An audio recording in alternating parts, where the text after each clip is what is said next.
প্রতিটি মানুষ যদি নিজেকে সুন্দর করে তোলে, তবে দেখে নিও সমাজও একদিন সুন্দর হবে। অন্তত আমার তাতে নেই একটুও সংশয়।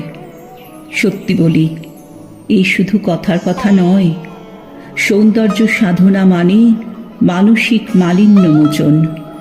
যে ধুলো ময়লা আজও তোমার আমার মনের মাঝে জমে আছে, একটু ভেবে দেখো, তাকে ধুয়ে মুছে সাফ না করা অবধি আপনা থেকে সুন্দর কি হয়ে উঠতে পারে আমাদের সম্পূর্ণ সমাজ?